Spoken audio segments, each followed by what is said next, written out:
Se você gosta desse tipo de vídeo, se inscreva no canal, dá um like no vídeo, ajuda muito a aumentar a audiência. Você ajuda a criar mais vídeos como este e garante que nunca mais terei que parar. O fantasma do homem enforcado.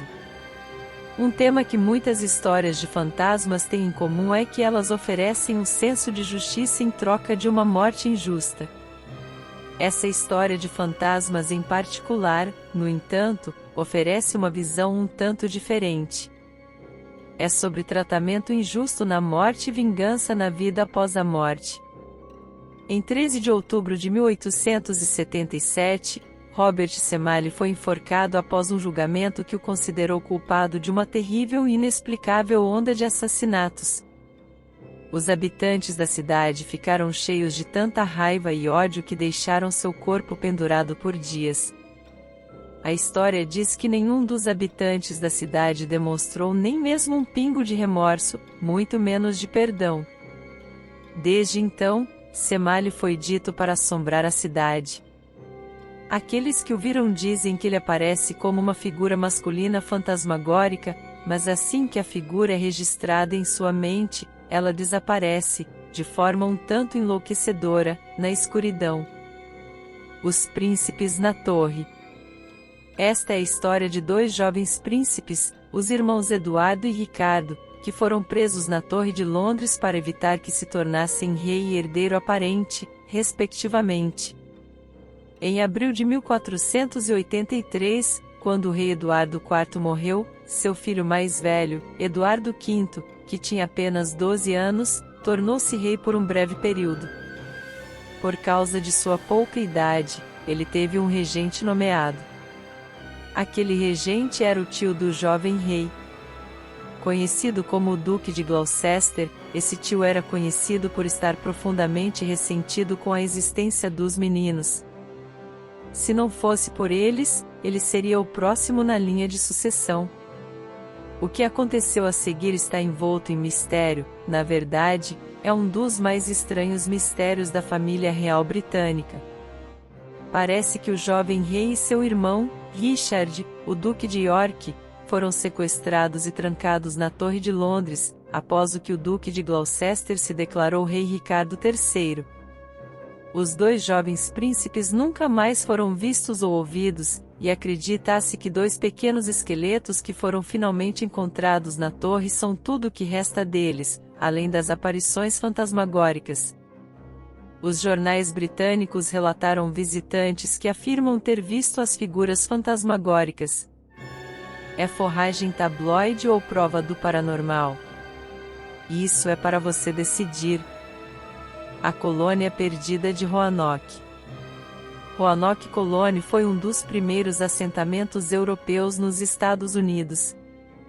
Localizada em uma ilha na costa do que hoje é o estado da Carolina do Norte, a colônia foi fundada em 1587 sob os auspícios da primeira rainha Elizabeth. Logo depois, o líder da colônia, John White, voltou para a Inglaterra, de onde vieram os colonos. Sua viagem era para ser breve. Ele deveria apenas pegar suprimentos e retornar ao Novo Mundo. Mas a agitação política, na forma da Guerra da Inglaterra com a Espanha, impediu White de retornar até 1590. Passaram-se apenas 3 anos, mas muita coisa mudou quando John White voltou. Na verdade, toda a colônia, composta, na época, por 115 pessoas, incluindo um bebê recém-nascido chamado Virginia Dare, havia desaparecido. Apenas para cima e desapareceu. Tudo que restou foi um poste no qual a palavra Croatoan foi esculpida. Croatoan se referia ao nome de uma tribo nativa que mantinha boas relações com os colonos. Então, White pensou que os colonos haviam se mudado para a ilha Croatoan, agora conhecida como Hatteras, Carolina do Norte. Mas eles não tinham. Continua sendo um dos desaparecimentos mais famosos que ninguém consegue explicar. Além do mais, nunca houve nenhuma evidência que sugerisse que a colônia foi massacrada. Muitos acreditam que a bebê Virginia se tornou uma linda jovem, que acabou tendo um caso de amor condenado com um guerreiro nativo chamado Oquisco. Até hoje, ela assombra Mata em busca de seu homem, muitas vezes na forma de um servo branco diáfano, que sempre desaparece ao amanhecer. De acordo com a Enciclopédia, uma enciclopédia estadual mantida pela Biblioteca do Governo e do Patrimônio da Carolina do Norte, os residentes de longa data da ilha não têm dúvidas de que a identidade do servo fantasma é o fantasma de Virginia Dare. Se você está ansioso por uma explicação de como uma colônia inteira pode simplesmente desaparecer, você não está sozinho. Do lado positivo, é um dos poucos mistérios que podem ser resolvidos na próxima década. O fantasma que veio brincar. Esta verdadeira história de fantasmas pode parecer mais usual do que é, mas apenas até você considerar que realmente não temos ideia do que nossos amigos de quatro patas podem sentir que não podemos. Os cães podem ver fantasmas? Bem, existem muitos especialistas em cães por aí, incluindo veterinários, que atestarão o fato de que há muita documentação que pode apoiar a noção de que os cães podem sentir atividades paranormais, como Jesus Aramendi, DVM, veterinário sênior da Chevy, colocá-lo. E depois ao fato de que esta história chegou ao Reader's Digest diretamente de uma conhecida médium psíquica, Christian Robinet, que tem um forte histórico de usar suas habilidades de sussurro de fantasmas para ajudar os detetives a resolver casos confusos. Marlene se acomodou em seu lado da cama e deu um tapinha no travesseiro de Jack ao lado dela. Um ano se passou, mas Marlene ainda estava se ajustando à viuvez. Talvez fosse loucura pensar que, depois de 40 anos de casamento, ela se ajustaria. Elmer, o Golden Retriever, pareceu entender isso desde o início. Naquela noite fria e sem lua, quando Marlene voltou sozinha do hospital, Elmer fez algo que nunca havia feito antes. Ele pulou para o lado de Jack na cama e deitou a cabeça no travesseiro. Jack nunca teria permitido isso, Robinet apontou, mas Marlene não o enxotou. Em vez disso, ela se deitou ao lado de Elmer e deixou que o som pacífico de seu ronco a embalasse para dormir. A noite seguinte foi a mesma, e a seguinte. No ano passado, tornou-se uma rotina reconfortante. Mas não esta noite. Esta noite foi a primeira vez que Elmer deixou Marlene sozinha na cama desde a morte de Jack. Mas ao ouvir pregos estalando no piso de madeira do andar de baixo, Marlene reconheceu o som de Elmer pedindo Otis. Com um suspiro, Marlene desceu as escadas até o saguão. Mas Elmer não estava andando na frente da grande porta de carvalho. Em vez disso, ele estava dançando. E abanando. E balançando e curvando-se. Assim como ele costumava fazer quando Jack voltava do trabalho. Para Marlene, era como se Jack tivesse acabado de chegar em casa, e Robinet, que é conhecida por sua notável intuição sobre essas coisas, acredita que foi isso, de fato, o que aconteceu. O fantasma de Frederick Jordan. Esta história de fantasmas da vida real diz respeito a um homem chamado Frederick Jordan, que teve um dos empregos mais solitários e desolados da existência. Jordan era o faroleiro do Penfield Reef Lighthouse, na costa de Fairfield, Connecticut.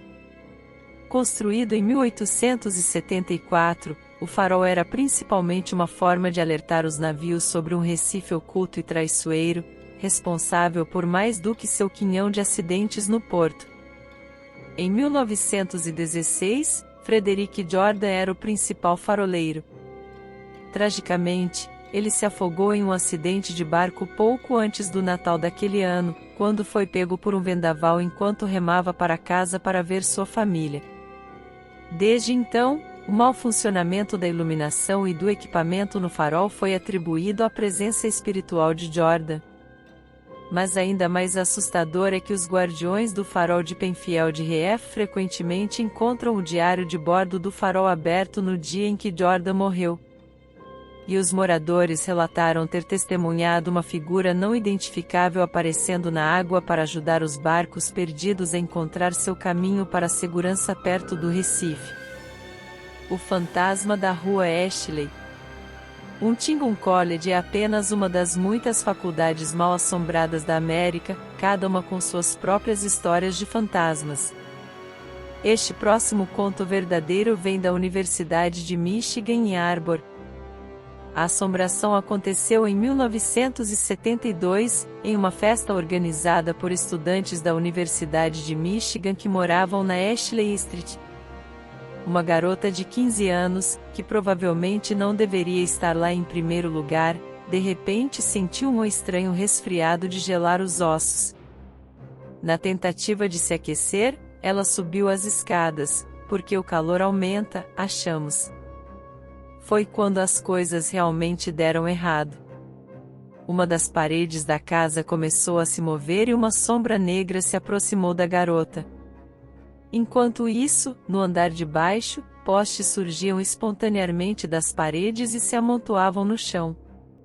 A garota desceu as escadas, onde se viu dizendo estas palavras estranhas: "As drogas e o vício foram minha culpa, e eu aceito a responsabilidade por isso, mas no fundo eu não era assim. Quero me desculpar com todos os envolvidos pelo que fiz." O que tornava essas palavras ainda mais estranhas era que a menina não usava drogas, muito menos era viciada. Suas palavras não pareceram tão estranhas para os alunos que moravam na casa. Antes de se mudarem, a casa era habitada por um homem com um vício muito sério. A razão pela qual ele não morava mais lá? Ele havia morrido de overdose de heroína. O fantasma de Ashley Street fez mais aparições? Isso continua sendo um mistério. A Dama Vermelha do Huntington College. Aqui está uma história que remonta a 1910, mas quase qualquer aluno do Huntington College em Montgomery, Alabama, deve reconhecê-la. Isso porque os eventos que levaram a isso realmente aconteceram. Segundo a história, em 1910, uma jovem que era nova na escola era conhecida por seu amor pela cor vermelha. Infelizmente, ela também era conhecida por ser estranha e solitária.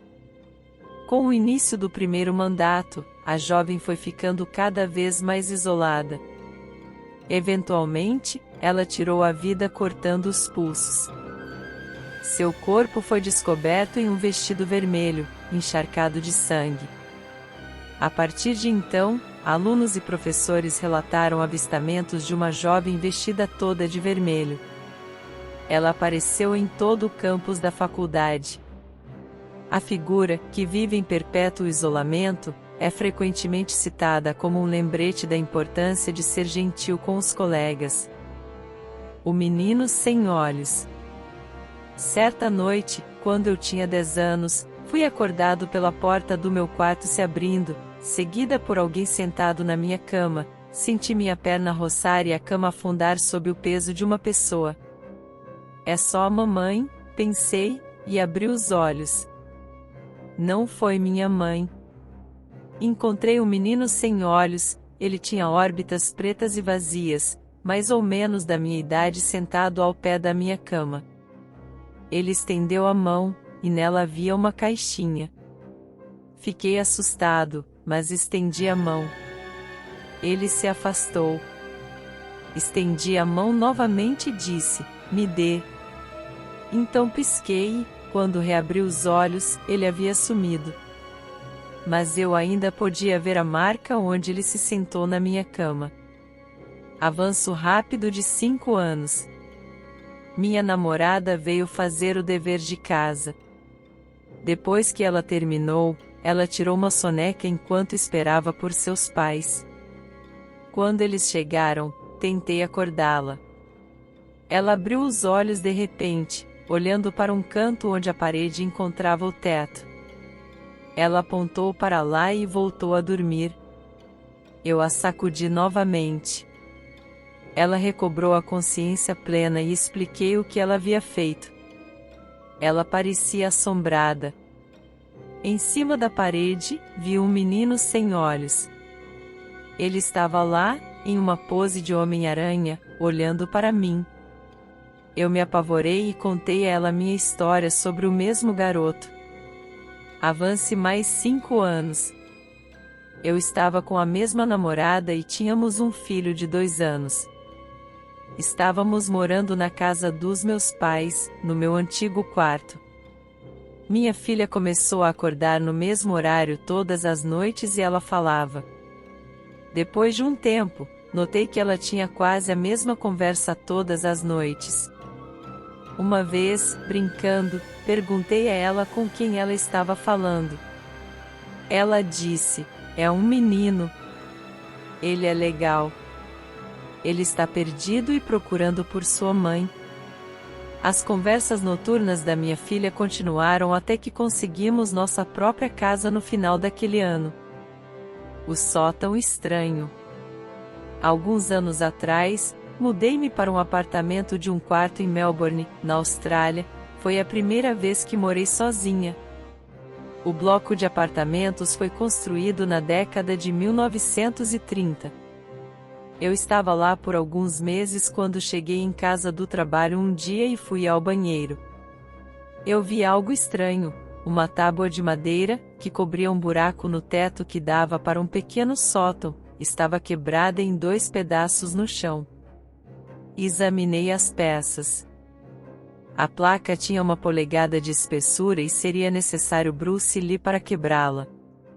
Achei que o senhorio tinha mandado alguém trabalhar no sótão. Eu estava paralisado de medo. Tem alguém lá em cima, com certeza, pensei. Enviei fotos por e-mail para o proprietário, perguntando se alguém tinha estado lá, com um tom de irritação, já que ele não havia me avisado. Sua resposta foi: "Por favor, me ligue assim que puder." Liguei e ele explicou que seus 2 últimos inquilinos disseram que aconteceu a mesma coisa. Ele prometeu substituir o conserto, e ela o fez. Um mês depois, acordei uma noite por volta das 4 da manhã. Meu corpo estava arrepiado. Parecia que alguém estava esfregando as mãos em mim. Tudo estava silencioso, mas então ouvi um som arrastado vindo de cima da minha cama. Era como se alguém estivesse puxando um saco de batatas. Eu congelei, convencido de que alguém estava lá em cima. Não há como um animal fazer esse som. Depois de 5 minutos, criei coragem para acender a luz, me armei com um bastão de cricket e caminhei até o banheiro. Foi quando vi que a nova tábua que cobria o buraco estava quebrada em 2. Eu me sinto doente. O som arrastado havia parado. Mas ouvi outra coisa, sussurros. O som era claro e vinha do sótão. Pareciam vozes de crianças, e eu podia ouvir uma frase repetida várias vezes: "É a sua vez? É a sua vez?" Eu acendi todas as luzes do apartamento para fazer as coisas parecerem normais. Eram 5 da manhã e estava escuro lá fora. Eu assisti TV para tentar relaxar. Então um fusível queimou.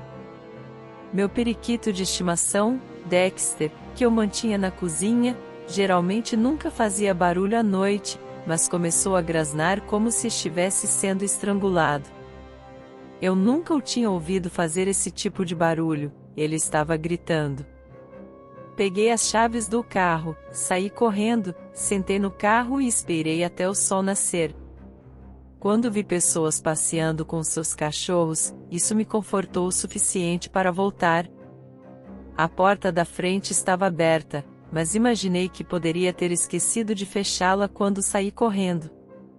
Fui até a cozinha para verificar Dexter, mas ele não estava em sua gaiola. Eu me senti mal de novo. Todas as minhas janelas estavam fechadas, então olhei em todos os lugares lá dentro. Quando fui ao banheiro, ouvi espirros.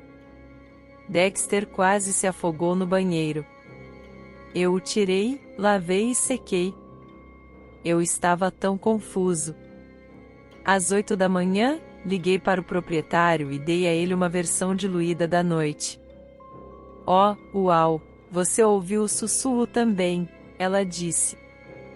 Fiquei naquele apartamento por mais 18 meses.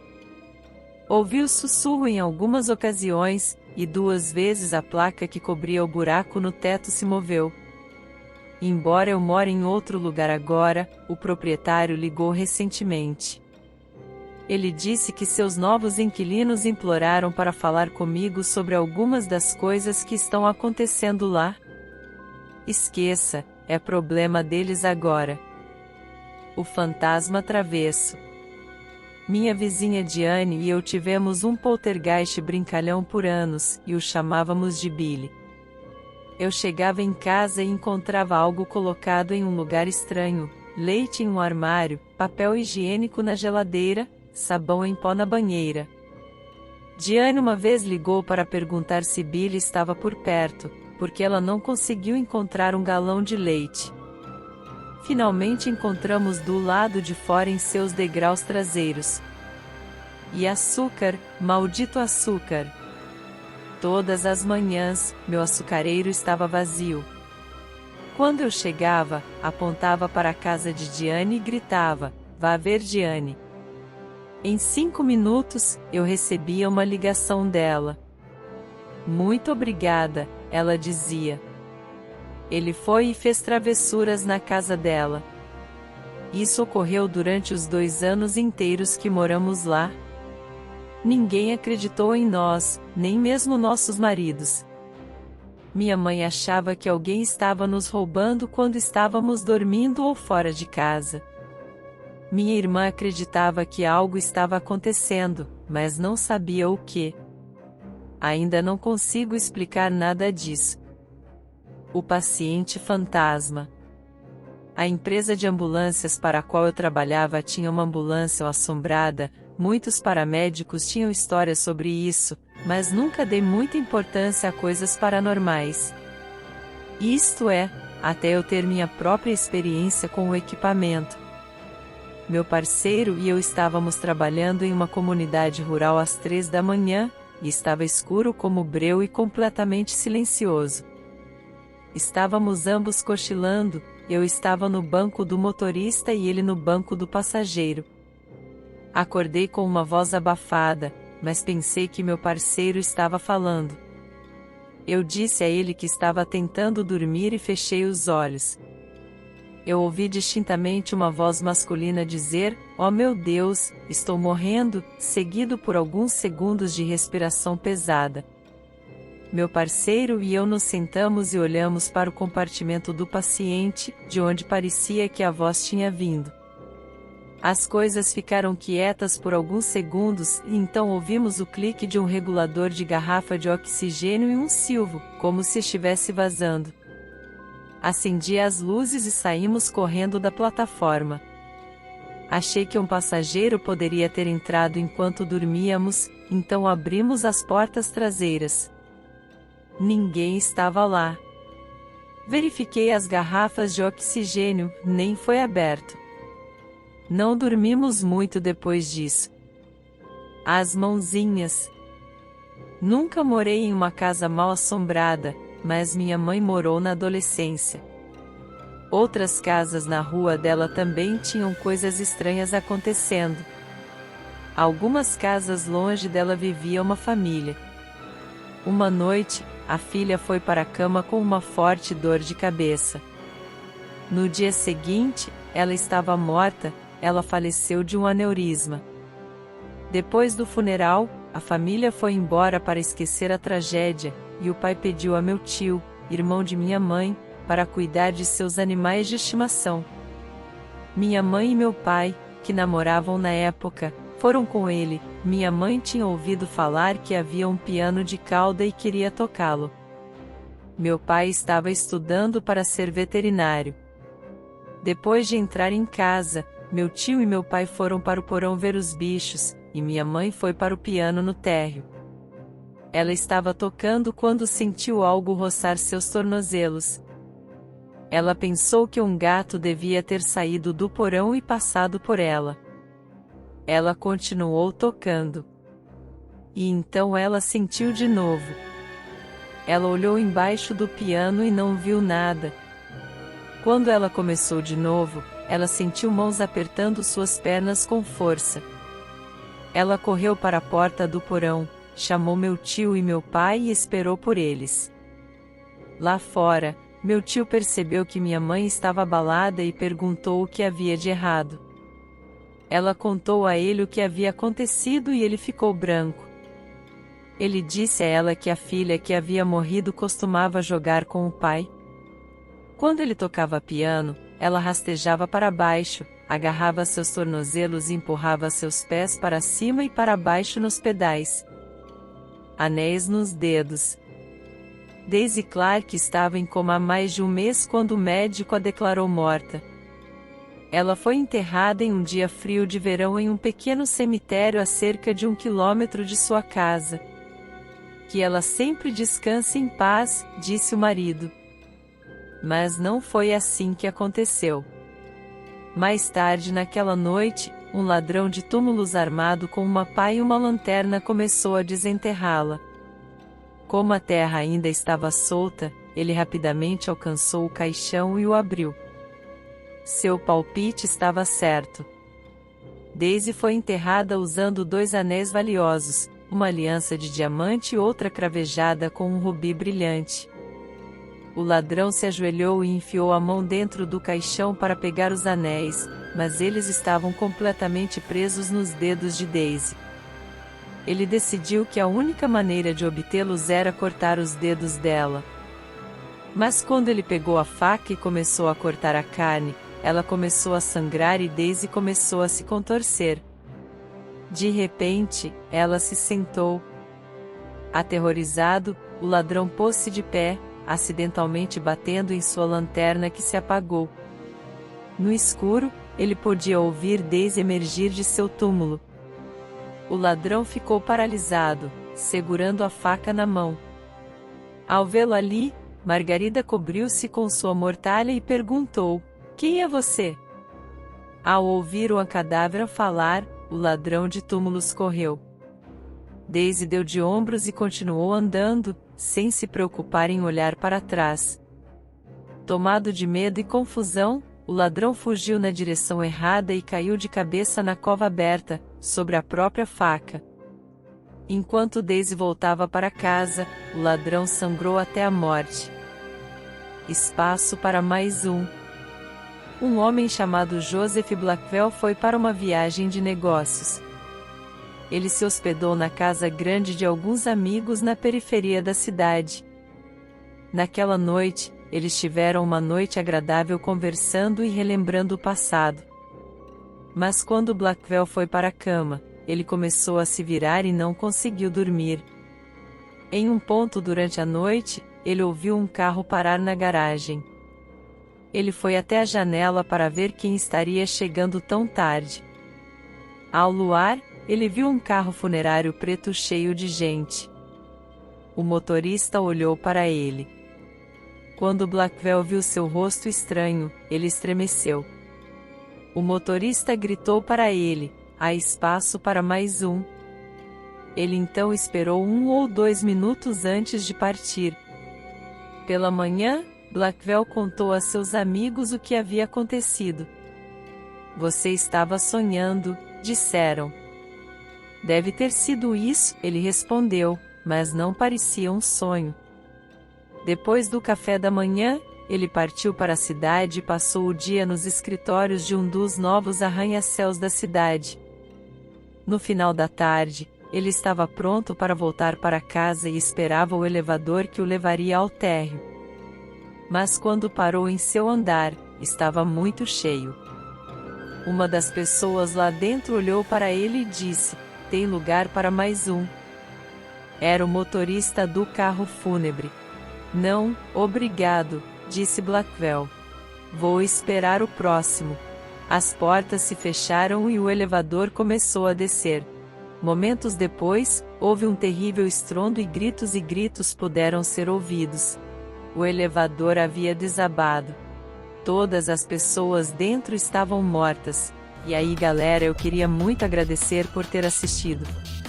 Se você chegou até aqui e gostaram do vídeo, sinta-se à vontade para deixar seu feedback nos comentários. Curta, compartilhe e inscreva-se se você gosta desse tipo de história. Se você tem uma história pessoal que você gostaria de enviar, mande pelo e-mail na descrição do vídeo. Muito obrigado pessoal por ter assistido e espero que vocês tenham uma ótima vida.